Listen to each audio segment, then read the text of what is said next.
செய்திகள் தொடர்கின்றன. திருத்தணி பகுதியில் பெய்த கனமழை காரணமாக சுமார் 1000 ஏக்கர் பரப்பளவில் பயிரிடப்பட்டிருந்த பயிர்கள் நீரில் மூழ்கி சேதமடைந்துள்ளது.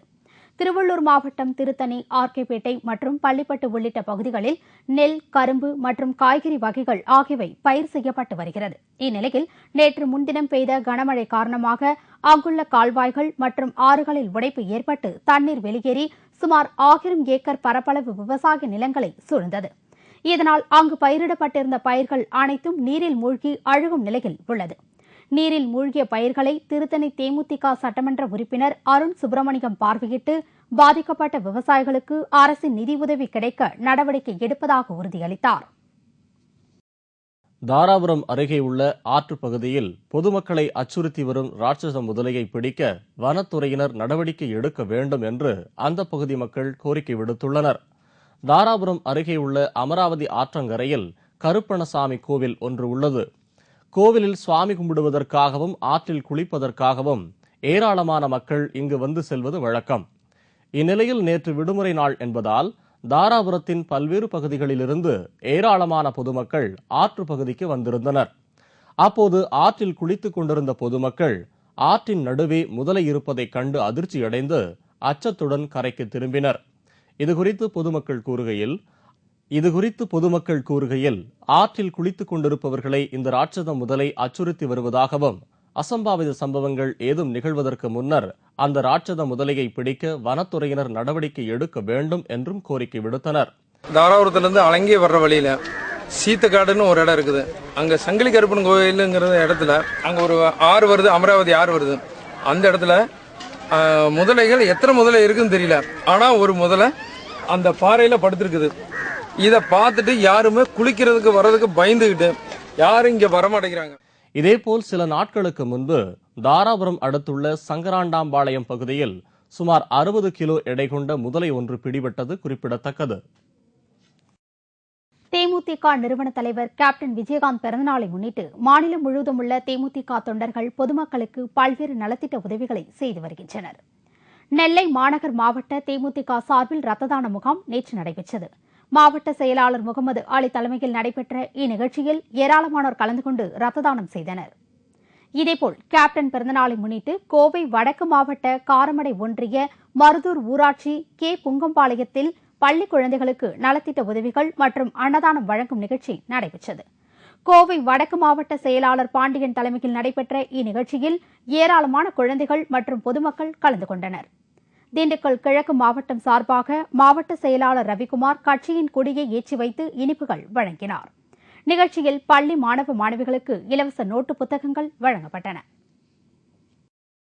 திருச்சியில் கராத்தே வீரர் ஒருவர் மின் கம்பிகளுக்கு நடுவே நின்று தனது ஒற்றை விரலில் 5 அடி கம்பு மீது 5 கிலோ எடையை தூக்கி சாதனை படைத்துள்ளார். நாமக்கல் மாவட்டத்தை சேர்ந்த கராத்தே வீரரான ஜீவா என்ற வாலிபர் திருச்சியில் நேற்று 1 சதுர அடி இடைவேளையில் சக்தி வாய்ந்த மின் கம்பிகளுக்கு நடுவே நின்று தனது ஒற்றை விரலில் 5 அடி கம்பு மீது 5 கிலோ எடையை தூக்கி புதிய கின்னஸ் சாதனையை நிகழ்த்தியுள்ளார்.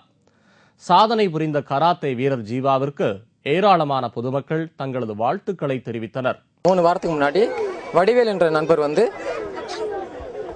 அடி உயரமுள்ள குச்சியில 2.5 கிலோ வெயிட்ட செங்கல் 2.5 கிலோ வெயிட்டுள்ள செங்கலை வச்சு 1 நிமிஷம் 5 வினாடிகள் பண்ணி பிரேக் பண்ணியிருக்காரு. அது கின்னஸ் ரெக்கார்டுக்கு அவங்க மூவ் பண்ணியிருக்கிறாங்க. இப்போ அதே பிரேக் இடம், அதாவது 3 அடி அகலம் அவங்க நின்ற பிளேஸ் இடம். இப்போ நம்ம அதை 1 அடி அகலத்தில் நின்று 5 கிலோ வெயிட்டை 1 நிமிடம் 19 வினாடிகள் நின்று அந்த சாதனை பிரேக் பண்ணியிருக்கிறோம். விஷ்ணுவின் 10 அவதாரங்களில் முக்கிய அவதாரமாக கருதப்படும் கிருஷ்ணாவதாரத்தில் கண்ணபிரான் பிறந்தநாள் தமிழகம் முழுவதும் உள்ள பல்வேறு கோவில்களில் நேற்று சிறப்பாக கொண்டாடப்பட்டது. திருவண்ணாமலை மாவட்டம் ஆரணியை அடுத்த சேவூர் கிராமத்தில் அமைந்துள்ள அருள்மிகு ராதா ருக்மணி சமேத வேணுகோபால கிருஷ்ணர் திருக்கோவிலில் கிருஷ்ண ஜெயந்தி விழா சிறப்பாக நடைபெற்றது. கிருஷ்ணர் சாமி பூக்களால் அலங்கரிக்கப்பட்டு முக்கிய வீதி வழியாக தேரில் ஊர்வலமாக கொண்டுவரப்பட்டார். இதேபோல் ஆரணி டவுனில் அமைந்துள்ள புகழ்பெற்ற ராமர் கோவிலிலும் கிருஷ்ண ஜெயந்தி விழா கொண்டாடப்பட்டது.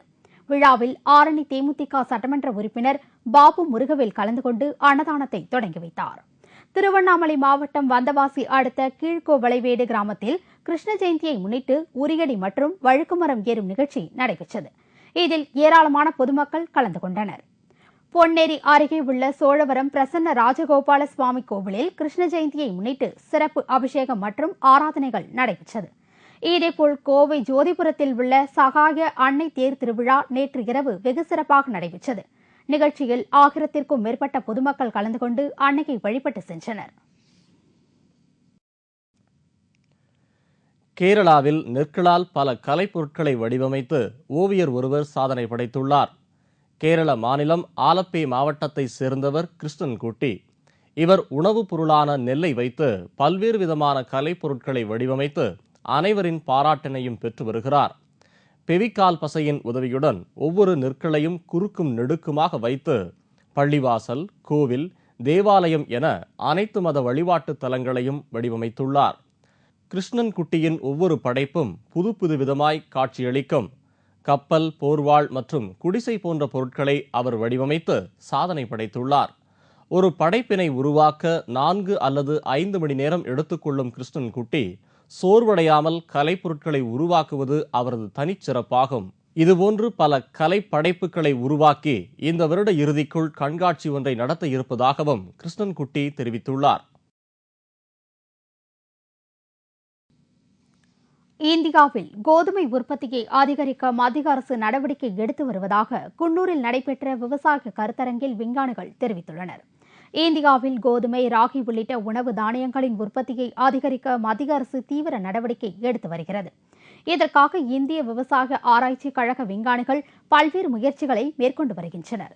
இதன் ஒரு பகுதியாக குன்னூரில் உள்ள வெலிங்டன் விவசாய ஆராய்ச்சி கழகத்தில் இந்தியாவின் பல மாநிலங்களைச் சேர்ந்த விஞ்ஞானிகளின் கருத்தரங்கம் இந்திய விவசாய ஆராய்ச்சி கழகத்தின் தலைமை இயக்குநர் இந்து சர்மா தலைமையில் நடைபெற்றது.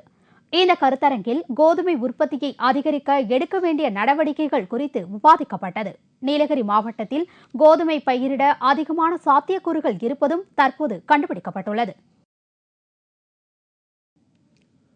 மஞ்சள் நிற நோயால் தாக்கப்பட்டு வரும் மருத்துவ குணம் உடைய கருணை கிழங்குகளை காப்பாற்ற வேளாண் துறை அதிகாரிகள் நடவடிக்கை எடுக்க வேண்டும் என்று விவசாயிகள் கோரிக்கை விடுத்துள்ளனர். தஞ்சை மாவட்டம் திருவையாறு, நடுகடை, மேல திருப்பந்துருத்தி உள்ளிட்ட பகுதிகளில் கருணை கிழங்கு விவசாயம் அதிக அளவு சாகுபடி செய்யப்பட்டு வருகிறது.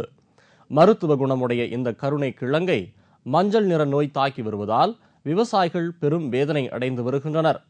அதிக லாபம் கிடைக்கும் இந்த கருணை கிழங்கு சாகுபடியை காப்பாற்ற வேளாண் துறை அதிகாரிகள் உரிய நடவடிக்கை எடுக்க வேண்டும் என்று அரசுக்கு விவசாயிகள் கோரிக்கை விடுத்துள்ளனர். இது இந்த நோய் மஞ்சளாயிருது. மஞ்சளானோன்னா இதுக்கு உண்டான மருந்து இதுவரையிலும் யாரும் கண்டுபிடிக்கல, சொல்லவும் மாட்டேங்கிறாங்க. எந்த மருந்து கடையிலேயே இல்லை அரசாங்கத்திலே இதுக்கு உண்டான மருந்தை கண்டுபிடிச்சி எங்களுக்கு கொடுத்தாங்கன்னா நல்லாயிருக்கும். இந்த நோய் வந்ததுக்கப்புறம் இந்த கிழங்கு மார்க்கெட்டில் அதை வாங்க மாட்டேங்கிறாங்க.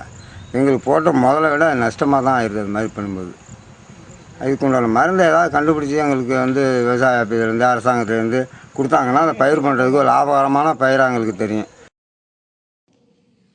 வழக்கறிஞர்கள் நீதிமன்ற புறக்கணிப்பில் ஈடுபடுவதை நிறுத்தினால் மட்டுமே வழக்குகளை விரைந்து முடிக்க முடியும் என்று சென்னை உயர்நீதிமன்ற நீதிபதி பழனிவேல் தெரிவித்துள்ளார். காசோலை மோசடி மற்றும் சிறு குற்றங்களுக்கான வழக்குகளை விசாரிப்பதற்காக புதிதாக நீதித்துறை நடுவர் நீதிமன்றம் தருமபுரியில் தொடங்கப்பட்டுள்ளது. இதனை சென்னை உயர்நீதிமன்ற நீதிபதி பழனிவேல் குத்துவிளக்கேற்றி தொடங்கி வைத்தார். பின்னர் நடைபெற்ற நிகழ்ச்சியில் பேசிய அவர், இந்திய அரசியலமைப்பு சட்டத்தில் நீதித்துறை, நாடாளுமன்றம் மற்றும் சட்டமன்றம் ஆகிய 3 அமைப்புகளும் ஒற்றுமையாக இருந்தால்தான் நாட்டில் சட்டம் ஒழுங்கை காக்க முடியும் என்று கூறினார். நாடு முழுவதும் உள்ள நீதிமன்றங்களில் வழக்குகள் தேக்கமடையாமல் இருக்க வழக்கறிஞர்கள் நீதிமன்ற புறக்கணிப்பு செய்வதை நிறுத்த வேண்டும் என்றும், தருமபுரி மாவட்டத்தில் நில மோசடி வழக்குகளை விசாரிக்க விரைவில் தனி நீதிமன்றம் அமைக்கப்படும் என்றும் நீதிபதி பழனிவேல் அப்போது தெரிவித்தார்.